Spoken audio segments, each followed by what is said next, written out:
మిక్కిలిగా ప్రేమింపబడుతున్న ప్రియ సహోదరి సహోదరులారా, ప్రియ దేవుని బిడ్డలారా, ఈరోజు అందరం కూడా సకల పునీతుల మహోత్సవాన్ని కొనియాడుతున్నాం. సకల పునీతుల మహోత్సవం జరుపుకునే గొప్ప భాగ్యాన్ని ఈ రోజున అందరికీ కూడా దయచేసినందుకు ఆ దేవునికి కృతజ్ఞత వందనాలు తెలియజేస్తాం. ఎందుకు అంటే ప్రతిరోజు ఒక్కొక్క పునీతుని మనం కొనియాడటం అనేది మరి మనందరికీ తెలిసింది. కానీ ఈ రోజున ఒక పునీతుడు కాదు, అందరినీ కూడా ఈ రోజు మనం కొనియాడుతున్నాం. పునీతులు అందరూ ఎంతమంది ఉంటారు? ఎంతమంది పునీతులు ఉంటారు? రోజుకు ఒకరిని మనం కొనియాడితే సంవత్సరానికి ఎంతమందిని కొనియాడతాం? 365 మంది. మరి వీరు మాత్రమే పునీతుల కోపంలో చనిపోతున్నారు. పునీతులు ఎంతమంది ఉంటారు? ఎంతో మంది పునీతులు. మనము కొనియాడే పునీతులే కాదు, మనకు తెలియని వారు పేరు ఇక్కడ మరి మనం నమోదు చేయకపోవచ్చు, కానీ ప్రభుని రాష్ట్రంలో నిలిచి ప్రభుని నిరంతరము కూడా స్తుతిస్తూ మహిమపరిచే వ్యక్తులు పునీతులు చాలా మంది ఉన్నారు. వారిలో మన యొక్క కుటుంబ సభ్యులు కూడా ఉన్నారు. కనుక ఈ రోజున యొక్క పండుగ చేసుకోవడం అనేది మనందరికీ కూడా ఆనందదాయకం, సంతోషం. సహోదరి సహోదరుడా, అయితే ఈ యొక్క సకల పునీతుల మహోత్సవ సందర్భంగా అసలు పునీతులు అంటే ఎక్కడి నుంచి వచ్చారు? ఇప్పుడు ఎక్కడున్నారు? ఏం చేస్తున్నారు? అసలు వాళ్ళు అక్కడికి ఎలా వెళ్ళగలిగారు? వాళ్ళ జీవితం ఏంటి? వారు ఎలా జీవించారు? ఈ రోజున వారికి మనకు సంబంధం ఏంటి? వారి జీవితం ద్వారా ఈ రోజు మనం ఏం నేర్చుకోవాలి? ఏం నేర్చుకుంటూ ఉన్నాం? వారు తమ జీవితం ద్వారా మనకి ఏం తెలియజేస్తూ ఉన్నారు? మరి మనం ఎలా చేస్తూ, మనం ఎలా జీవించాలి? ఎలా మనము ఈ లోకం నుండి పరలోకానికి చేరుకోవడానికి సిద్ధం కావాలి? ఈ యొక్క ప్రశ్నలన్నీ కూడా రోజు మనము ధ్యానం చేసుకుంటున్నాం. మొట్టమొదటిగా ప్రియ సహోదరి సహోదరులారా, పునీతులు అంటే ఎవరు? క్రైస్తవులను 3 భాగాలుగా విభజిస్తారు. ఒకటి యుద్ధ సభ, రెండవది ఉద్ధరించు సభ, మూడవది విజయ సభ అంటే రక్షణ సభ. యుద్ధ సభకు ఎవరు? జీవించి ఉన్న మనందరం కూడా యుద్ధ సభ అంటే ఇదిగో ఈ జీవితంలో మనం యుద్ధం చేస్తూ ఉన్నాం, పోరాటం చేస్తూ ఉన్నాం, సైతాను శక్తులపై యుద్ధం చేస్తూ ఉన్నాం. ఈ సైతాను శక్తులపై యుద్ధం చేస్తూ పరలోకానికి చేరుకోవడానికి మనందరం కూడా పోరాటం చేస్తూ ఉన్నాం. కాబట్టి మనందరం ఏమన్నారు? యుద్ధ సభ. రెండవది ఏంటి? ఉద్ధరించు సభ. ఈ సభలో ఉన్న సభ్యులు ఎవరు అంటే ఈ లోక జీవితాన్ని జీవించారు. అయితే జీవించిన సమయంలో చిన్న చిన్న పొరపాట్లు చేయటం వలన వారు ఎక్కడ ఉన్నారు? ఇప్పుడు ఉత్తరించు స్థలంలో ఉన్నారు. వారు దేవుని యొక్క కృప కోసమై ఎదురు చూస్తూ ఉన్నారు, పరలోకాన్ని చేరుకోవడానికి వేచి ఉన్నారు. కాబట్టి వారిని ఉత్తరించు సభ అని. మూడవది ఏంటి? విజయ సభ అంటే విజయం సాధించిన వారు, ఈ లోక జీవితాన్ని అధిగమించి జయించి ప్రభుని సన్నిధిలో నిలిచిన వారిని మనం విజయ సభ అంటున్నాం. వీరే సకల పునీతులు. రోజున సకల పునీతుల మహోత్సవం రోజున పునీతులు అంటే ఎవరు అంటే ప్రభుని యొక్క విశ్వాసం కలిగి జీవించిన వాడు, ప్రభుని కట్టిపెట్టుకొని జీవించిన వాడు, ప్రభుని ప్రకారంగా నడిచిన వాడు, ప్రభుని అనుసరించి జీవించిన వాడు, పాపాన్ని జయించిన వాడు, ప్రభుని మరి వెంబడించిన వాడు, తన సిలువను తాను ఎత్తుకొని ముందుకు సాగిపోయిన వాడు, ప్రభుని స్వరాన్ని ఆలకించ శక్తి కలవాడు, ప్రభుని స్వరమును ఆలకించి ఆయన వెంబడించిన వాడు, ప్రభువే జీవము, ప్రభువే మార్గము, ప్రభువే సత్యము అని తెలుసుకొని తన జీవితంలో జీవించిన వాడే పునీతుడు. ప్రియ సహోదరి సహోదరుడా, ఈ రోజున ఈ పునీతులు ఎక్కడి నుంచి వచ్చారు? మనలో ఉంటే ఈరోజు దర్శన గ్రంథములో మనం విన్నాం. దర్శన గ్రంథము 7వ అధ్యాయంలో 9వ వచనం మనం చూస్తే, తదనంతరము నేను వాటిని చూడగా అక్కడ ఒక గొప్ప జన సమూహం ఉండేను. ఆ జనసంఖ్య లెక్కకు విముక్తముగా ఉండేను. అన్య జాతుల వారును, అన్ని తెగల వారును, అన్ని వర్గముల వారును, అన్ని భాషల వారును కలిసి ఉండేది. చూసారా? అన్ని జాతుల వారు, అన్ని తెగల వారు, అన్ని భాషల వారు, అన్ని వర్గముల వారు. మన నుండి కూడా, మన కుటుంబాల నుండి, మన సంఘాల నుండి, మన యొక్క విశ్వాస కుటుంబాల నుంచి కూడా అన్ని జాతులు, అన్ని తెగలు, అన్ని వర్గాలు, అన్ని భాషల వారు కూడా పునీతులలో, అంతేకాదు అన్ని వేళల అన్ని సమయములను జీవించిన వారు పునీతులలో ఉన్నారు. అయితే వీరందరూ కూడా ఇప్పుడు ఎక్కడ ఉన్నారు? ఎక్కడున్నారు పునీతులు?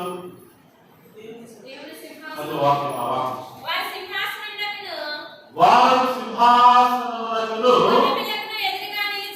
గొర్రె పిల్లలను ఎదురుగా నిలిచిరి. వారు తెల్లని దుస్తులు వేసుకుని ఉండేది. చేతుల యందు ఖర్జూర పండ్లు పట్టుకుని ఉండేది. చూసారా? ఎక్కడున్నారు పునీతులు? పరలోకములో ఉన్నారు, మోక్షములో చేరి ఉన్నారు. దేవుని యొక్క సింహాసనం ఎదుట నిలిచి ఉన్నారు. దేవుని సమక్షంలో ఉన్నారు. పరలోకములో పాలుపంచుకున్న ప్రభువు అందరినీ కూడా తన చెంతకు పిలిచి ఉన్నారు. జీవ కిరీటాన్ని ధరింప ప్రభువు అందరినీ కూడా తన సన్నిధిలో నిలిపాడు. అక్కడ నిలిచి వారు ఏం చేస్తున్నారు? దేవుని నిత్యము కూడా స్తుతిస్తూ ఉన్నారు, ఆరాధిస్తూ ఉన్నారు, ఘనపరుస్తూ ఉన్నారు, ఆయనను మహిమపరుస్తూ ఉన్నారు. నిరంతరము కూడా దేవదూతల, పునీతుల అనే గానములతో ఆ ప్రార్థన ఆయన పరలోకమంతా కూడా కలిసిపోతుంది. అక్కడ మంటలు పెట్టుకుని ఉన్నారు, ఖర్జూరపు మంటలు పట్టుకుని ఉన్నారు. అంటే విజయానికి సంకేతం. ప్రభునికి ధైర్యం బాణాలు పెడుతూ ఉన్నారు. ప్రభుని సన్నిధిలో నుంచి ఆ ప్రభుని ఇదిగో గొంతెత్తి స్వరములతో వారు ప్రభుని స్తుతిస్తూ ఉన్నారు.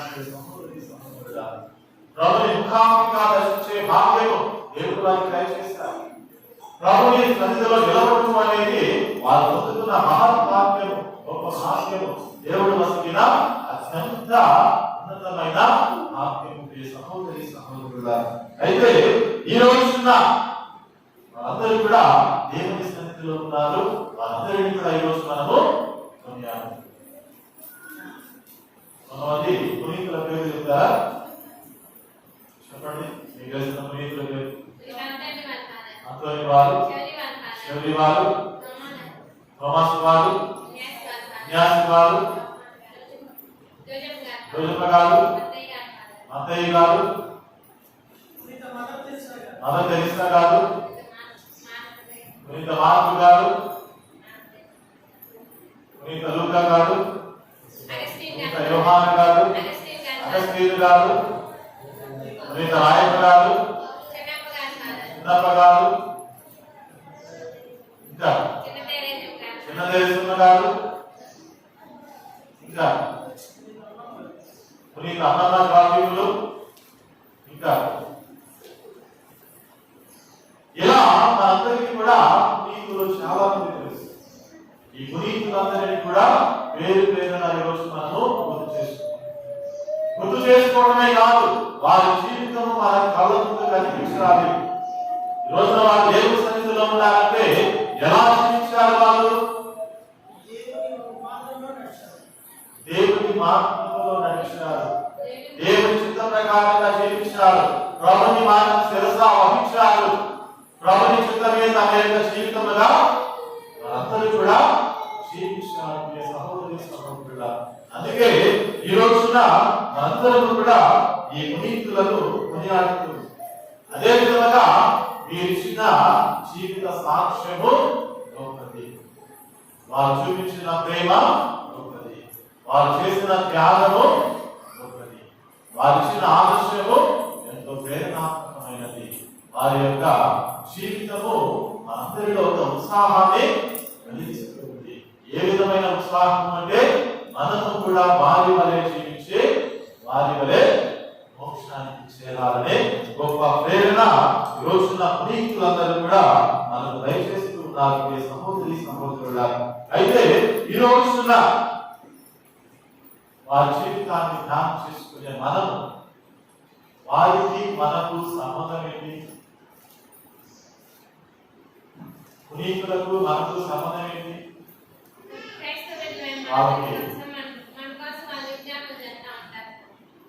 మన కోసం వాళ్ళు విజ్ఞాపన చేస్తారు.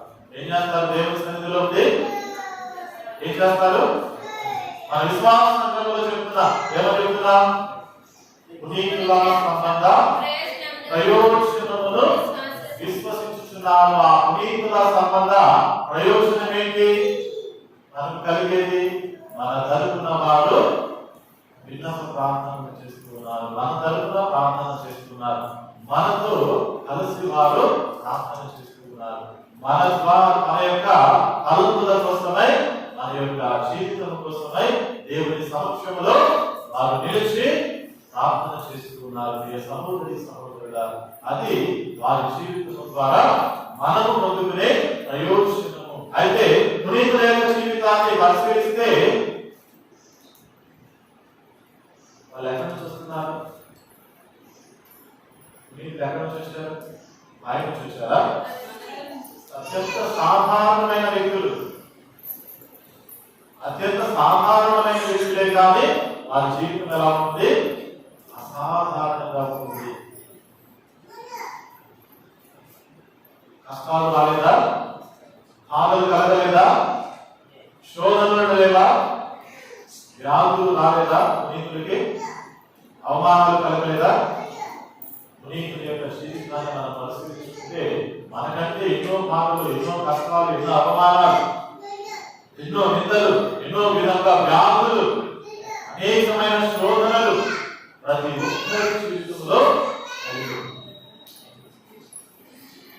ఇన్ని బాధలు, ఇన్ని శోధనలు, ఇన్ని విధాల సమస్యలలో, ఇబ్బందులలో, వ్యాధులలో చిక్కుకున్నా కానీ ప్రియ సహోదరి సహోదరులారా, ఈ పునీతులు ఎక్కడా కూడా వెనకట్టు వేయలేదు, ఎక్కడ కూడా తమ యొక్క విశ్వాసాన్ని విడిచిపెట్టలేదు, ఎక్కడా కూడా తమ విశ్వాసం అనేది సన్నగిల్లలేదు. రెట్టింపైన ఉత్సాహంతో ముందుకు సాగారు, రెట్టింపైన బలంతో ముందుకు సాగారు, రెట్టింపైన విధముగా తమ జీవితాన్ని జీవించారు. మామూలుగా బాధలు వస్తే, కష్టాలు వస్తే, సమస్యలు వస్తే మనం కృంగిపోతాం, మనం ఉత్సాహానికి లోనవుతాం, మన విశ్వాసాన్ని మనం కోల్పోతాం, ఒక విధముగా మన జీవితాన్ని మనము వదిలేస్తాం, దేవుడిని మర్చిపోతాం, దేవుడిని ధిక్కరిస్తాం, దేవుడికి విరుద్ధముగా వెళ్తాం. అని పునీతులు ఆ విధంగా చేశారా? కష్టాలలోనే వారు బలవంతులుగా ఉన్నారు. ఎందుకని కారణం ఏంటి? కష్టాలు, బాధలు, సమస్యలు వాళ్ళు మరి ఎవరున్నారు? ఆయనతో వారికి కూడా ఉన్నారు. ఎన్ని కష్టాలు వచ్చినా, ఎన్ని బాధలు కలిగినా ఎవరికి అనిపెట్టుకుని ఉన్నారు? దేవునికి అనిపెట్టుకుని ఉన్నారు, దేవునితో ఉన్నారు, దేవుడు వారితో ఉన్నారు. అందుకే ఎన్ని కష్టాలు వచ్చినా, ఎన్ని బాధలు వచ్చినా, ఎన్ని అవమానాలు కలిగినా, ఎన్ని శోధనలకు వారునైనా అంతకంటే రెట్టింపుగా వారు ముందుకు సాగిపోయారు. సహోదరి సహోదరులారా, పౌలు గారు చెప్పే మాట ఇక్కడ మనం గుర్తు చేసుకోవాలి. నేను ఎప్పుడైతే బలహీనుడనో అప్పుడే నేను బలవంతుడను. మనం ఈ లోకమందు బలహీనులుగా ఉన్నట్లయితే అప్పుడే మనం నిజమైన బలవంతులం. ఎందుకంటే బలహీన సమయంలో మనకు ఎవరు తోడుగా ఉన్నారు? బలవంతుడైన ప్రభువు మనకు తోడుగా ఉన్నారు. సహోదరి సహోదరుడా, అందుకే ఈ రోజున నీతులు మనందరికీ కూడా ఆదర్శం. వారి యొక్క ప్రార్థన మనందరికీ అవసరం. వారి యొక్క జీవితం మనందరికీ కూడా గొప్ప ప్రేరణ. ప్రియ సహోదరి సహోదరుడా, అయితే ఈ రోజున మనము వారి నుండి ఏం నేర్చుకుంటున్నాం?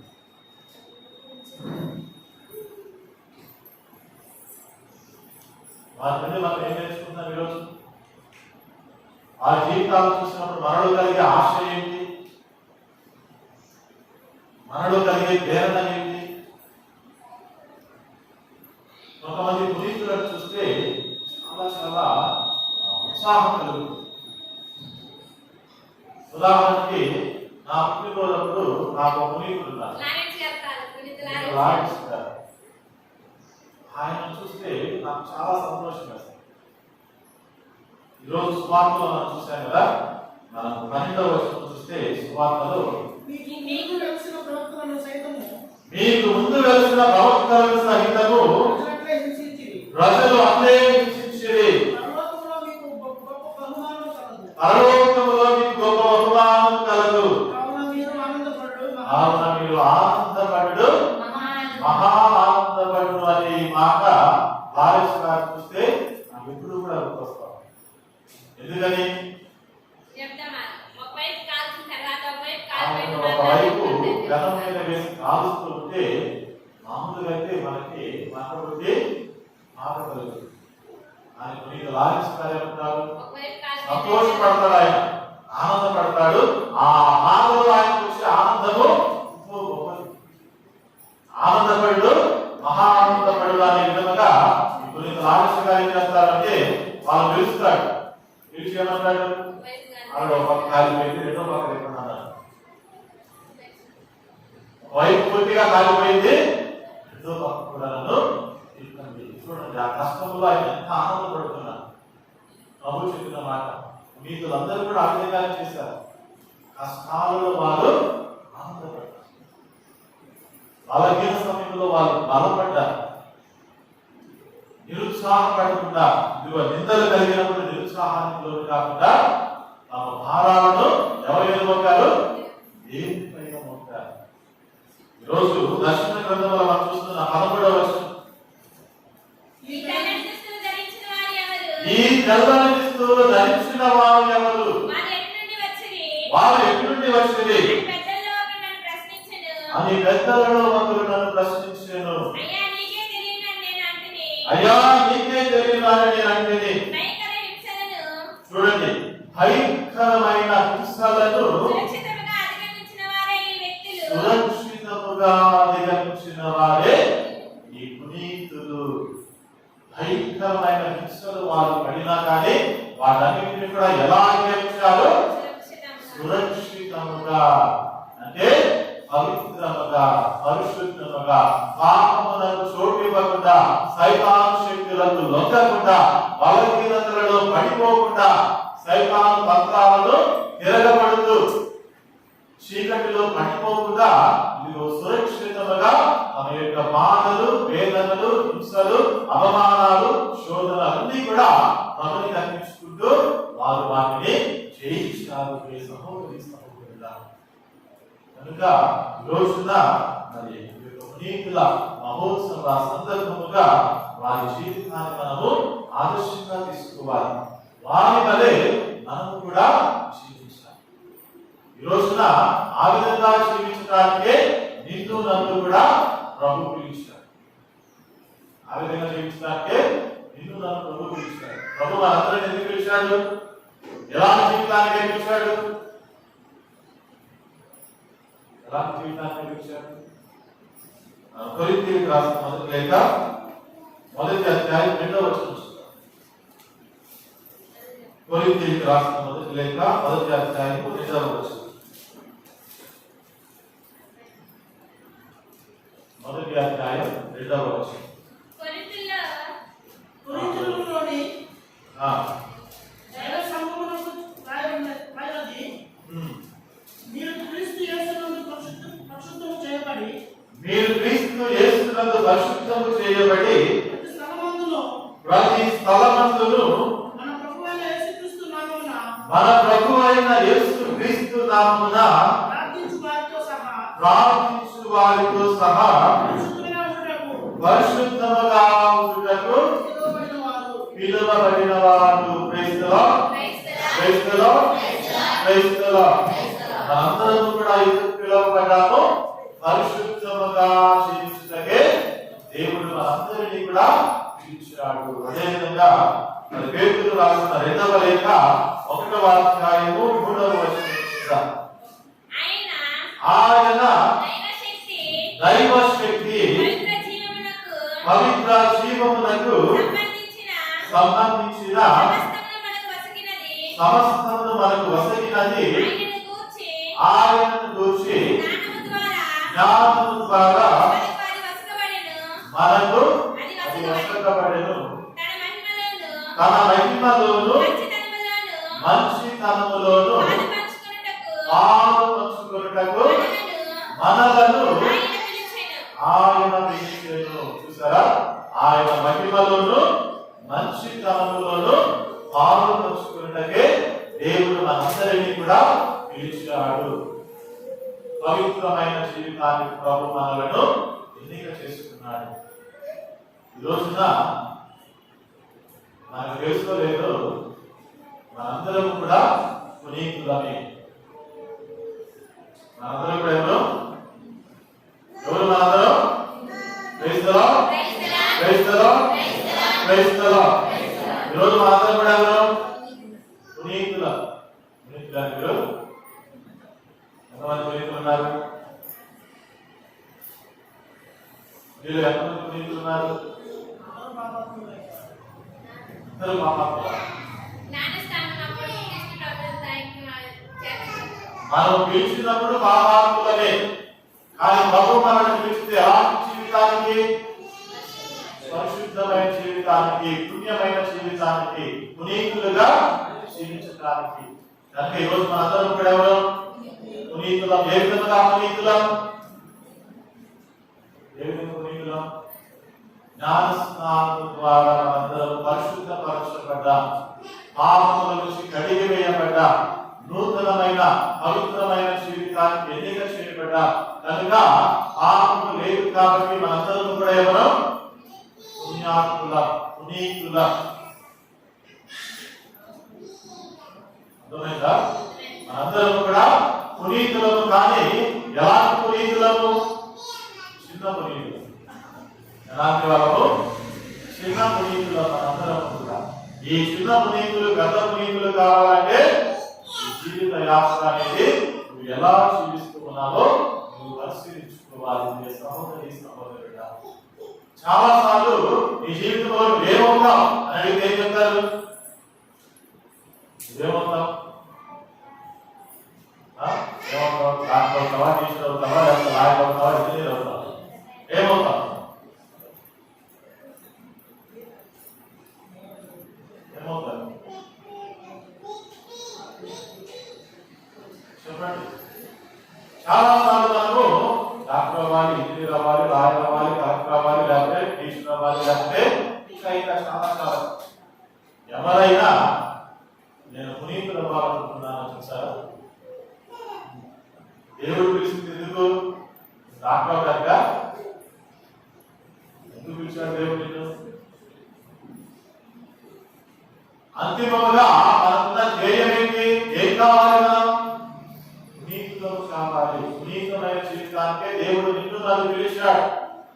డాక్టర్ అయినా, ఏదైనా టీచర్ అయినా, ఇంకేదైనా చివరిగా నీ జీవిత గమ్యం ఏంటి? పునీతులు కావాలి. ఇవన్నీ కూడా ఈ లోక సంబంధమైనవే, తాత్కాలికమైనవే, కానీ శాశ్వతమైనది దైవరాజ్యం. శాశ్వతంగా చేస్తాము దైవ సాన్నిధ్యం. అలా సాన్నిధ్యాన్ని చేరుకోవాలంటే ఏం కావాలి? మనము పునీతులు సహకారి ప్రియ సహోదరి సహోదరులారా, అయితే పునీతులు కావాలంటే మొట్టమొదటి స్టెప్ ఏంటి? పునీతులు కావాలంటే మొట్టమొదటి స్టెప్ ఏంటి? చనిపోవాలి. ఏం కావాలి? మొట్టమొదటి స్టెప్ చనిపోవాలి. ఏది చనిపోవాలి?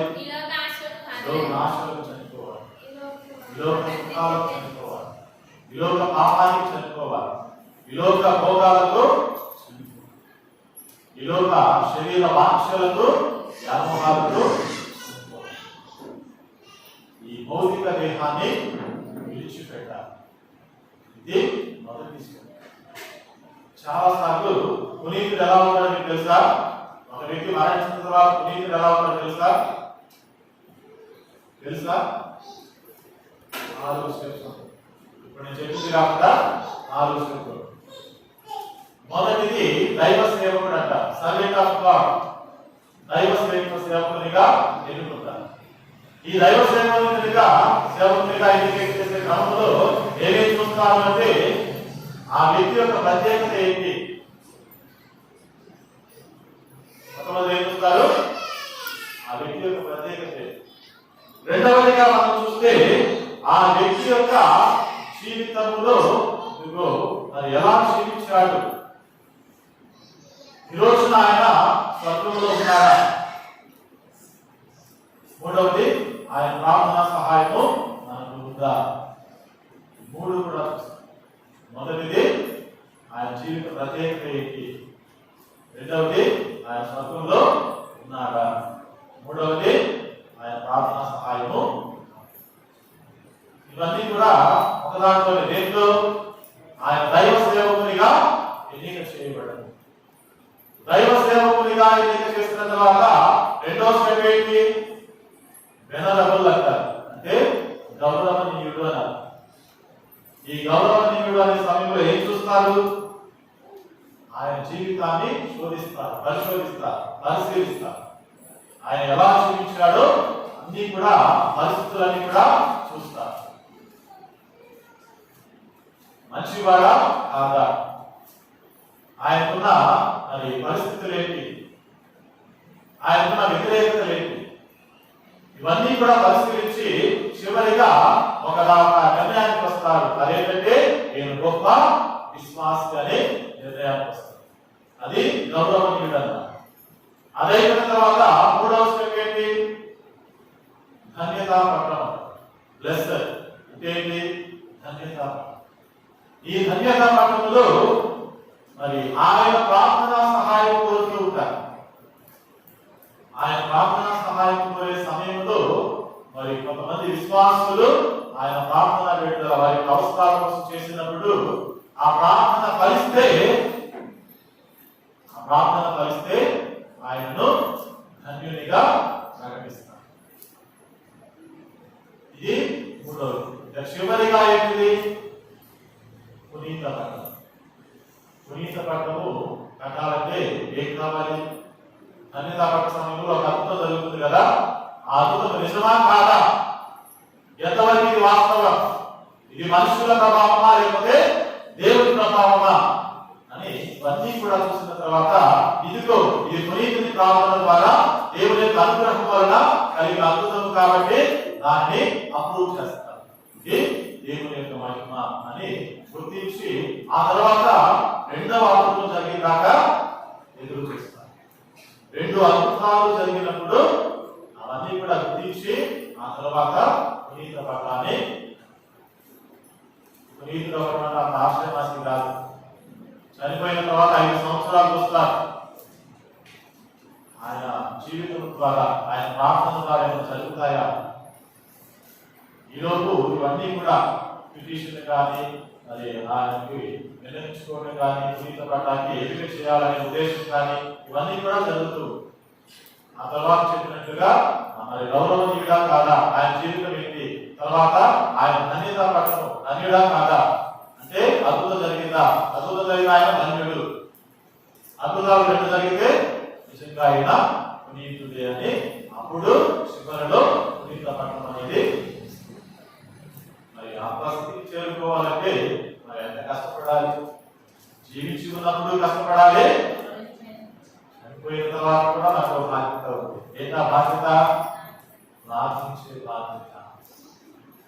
కనుక ప్రియ సహోదరి సహోదరులారా, ఈ రోజున మరి యొక్క పునీతుల సకల పునీతుల మహోత్సవం రోజున మరి మనము పునీతులు కావాలంటే ప్రభు కొన్ని మన మార్గాలు ఇచ్చారు. మనకి ఏంటా మార్గాలు?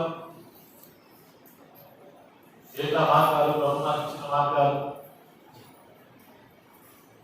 ఈరోజు మన సువార్త చదువుకున్నాం. అష్టభాగ్యములు ప్రభు మనకి ఇచ్చిన మార్గాలు ఏంటి? ఈ అష్టభాగ్యములు. ఈ అష్టభాగ్యములను ఎవరైతే అనుసరించి జీవిస్తారో వారు దేవుని సమక్షంలో నిలపబడతారు. ప్రియ సహోదరి సహోదరులారా, కనుక మన జీవితాన్ని ధన్యమైన విధముగా అందరం కూడా జీవించాలి.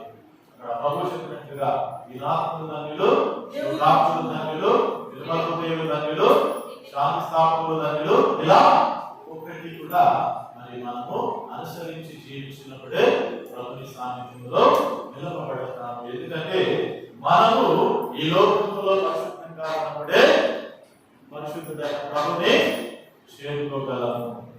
ఎందుకంటే ప్రభు అంటున్నాడు వాక్యాలలో, మత్తయి సువార్త 5వ అధ్యాయం 48వ వచనంలో, మత్తయి సువార్త 5వ అధ్యాయం 48వ వచనంలో, పరలోకమందున్న నీ తండ్రి పరిపూర్ణుడైనట్లే మీరును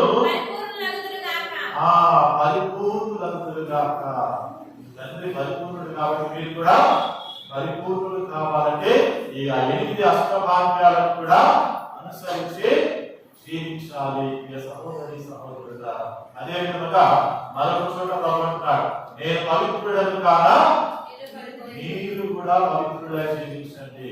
ఈ రోజున పుణ్య జీవితానికి, పవిత్రమైన జీవితానికి ప్రభు నిన్ను నన్ను కూడా ఆహ్వానించాడు. కనుక ఆ పిలుపును పొందుకొని ఇదిగో మన యొక్క ఈ జీవిత యాత్రను ప్రభుని కట్టి పెట్టుకొని, ప్రభునిపై ఆధారపడి, ప్రభుని చిత్తమందు ఆయన యొక్క మరి వాక్యమందు మనందరం కూడా బలపడుతూ ముందుకు సాగిపోతూ ఇదిగో ఒకనాడు మన యొక్క జీవితాన్ని ప్రభుని సన్నిధిలో జీవించే భాగ్యాన్ని మనందరికీ దయచేయాలని ఈ సమయంలో మరి ఒక పాట పాడుతున్నాం.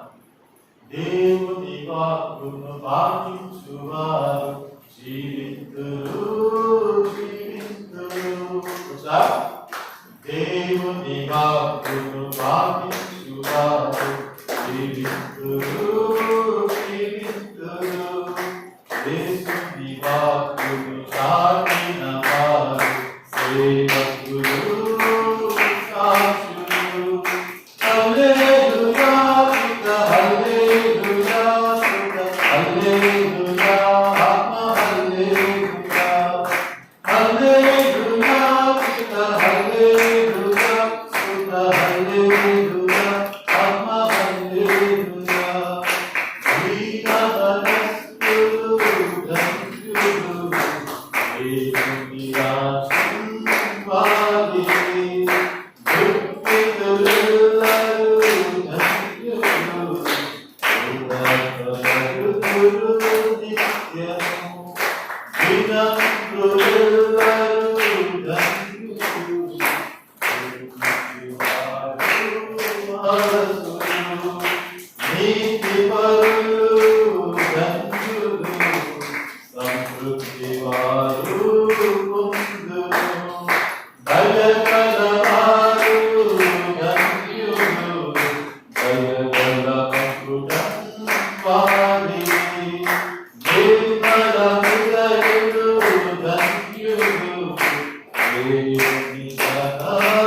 హల్లెలూయా, ఆత్మ హల్లెలూయా.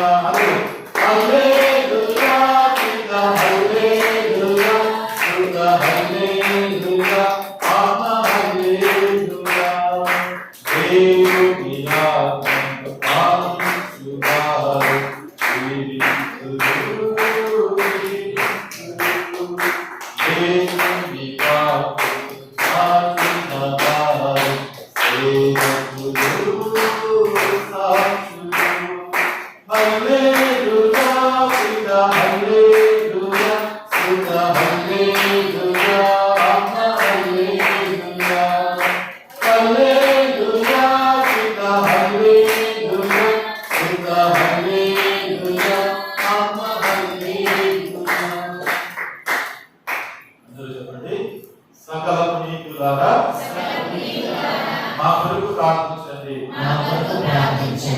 సమాధానము మా కొరకు ప్రార్థించండి. సకల పునీతులారా మా కొరకు ప్రార్థించండి. సకల పునీతులారా సకల పునీతులారా సకల పునీతులారా పితా పుత్ర పవిత్రాత్మ నామమున లేచి నిలబడి విశ్వాసం పెట్టుకోండి. పరలోకమును భూలోకమును సర్వశక్తి గల సర్వేశ్వరుని అనేక నాకుడు శ్రీకృష్ణుని సూచిస్తున్నారు.